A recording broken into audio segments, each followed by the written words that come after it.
Coucou, je fais mon grand retour après quasiment 9 mois d'absence.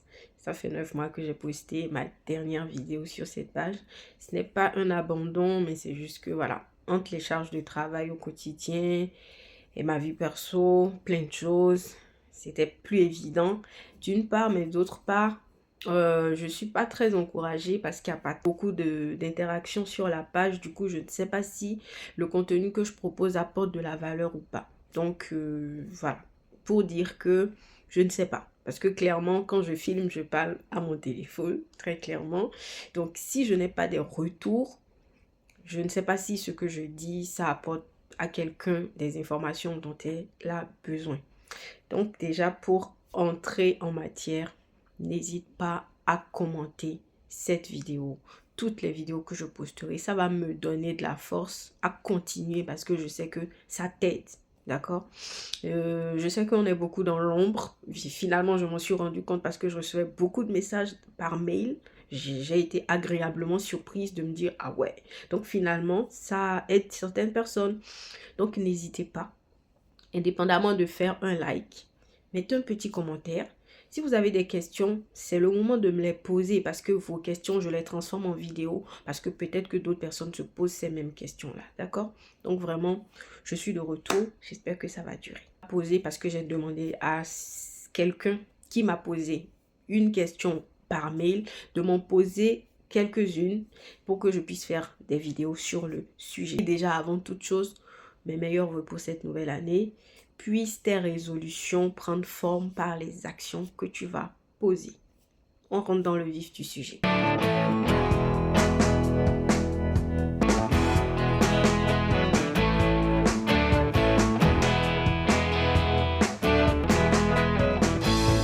La vidéo d'aujourd'hui va porter sur les capacités qu'il faut pour que tu puisses te lancer dans le choix d'une spécialité comme l'oncologie. Qu'est-ce que tu dois avoir comme bagage pour te dire, ok, avec ce bagage-là, je peux faire l'oncologie. Moi, je pense que normalement, ça devrait être le cas pour tous les médecins de l'empathie. Tous les médecins devraient avoir de l'empathie parce que le métier qu'on fait, ça s'adresse à des êtres humains. On est en train de parler à des humains, clairement. Donc, le minimum, c'est de l'avoir de l'empathie. Mais je sais qu'il y en a plein qui n'en ont pas. Mais je veux vous dire que pour faire de l'oncologie, il faut avoir de l'empathie.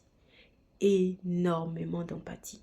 Parce que des patients viendront et ils seront frustrés pour ce qu'ils traversent, que ce soit la maladie, que ce soit leur situation sociale, que ce soit leur situation familiale, leur situation financière. Le mélange de tout fait un combo qui est très difficile pour eux. Et peut-être qu'ils sont aussi dans un certain isolement et ils viennent à l'hôpital. Peut-être que c'est le médecin, la seule personne qu'ils voient tous les 3 semaines, ou toutes les 3 semaines, ou toutes les 2 semaines, ou toutes les semaines. Donc, il y en a qui d'une certaine façon, veulent se défouler et peuvent te prendre à partie. Mais il faut du recul pour se dire que ce n'est pas moi, ce n'est pas contre ma personne qu'il en a, mais c'est pour d'autres raisons. Et pour ça, il faut avoir de l'empathie, avoir de la retenue et poser les bonnes questions à ton patient pour orienter le débat et recentrer les choses. Donc vraiment, c'est sur le terrain que vous allez savoir comment faire pour améliorer votre pratique. L'autre chose, je dirais, moi, au niveau professionnel, je ne dirais pas que j'ai des compétences plus que d'autres. Je sais que j'ai fait la série D. D, c'est la série biologie, tout ça. Autre chose, l'oncologie, c'est une spécialité pas évidente.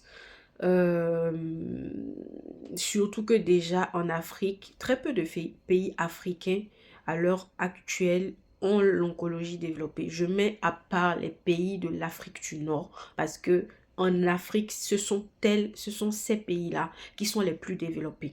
Et après, on a par exemple en Afrique de l'Ouest, on a Dakar qui est l'un des pays vraiment en termes d'oncologie médicale bien développé. Je parle en zone francophone, je ne parle pas de la zone anglophone.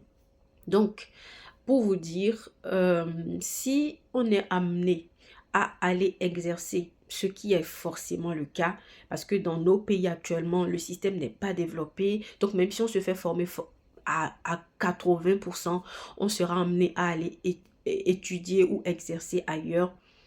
ça fait un certain isolement pour le médecin qu'on est. Et du coup, il faut s'entourer correctement, convenablement. Il faut avoir certaines activités pour nous, pour soi, pour s'aérer l'esprit, faire des choses utiles. Parce que je sais que beaucoup, quand on est médecin, on ne fait que travail. Enfin, beaucoup de personnes sont vraiment absorbées.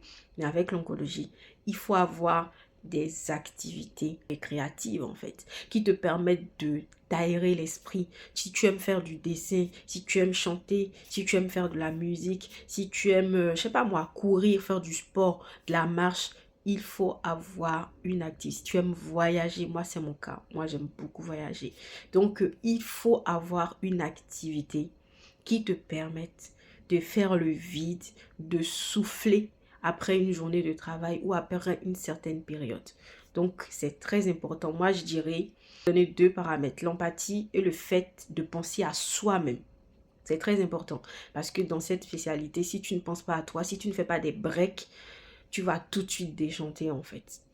Donc voilà, j'espère que mes conseils t'ont aidé. Si tu as besoin de plus d'informations, n'hésite pas à me laisser des commentaires. Je réponds toujours à tous les commentaires.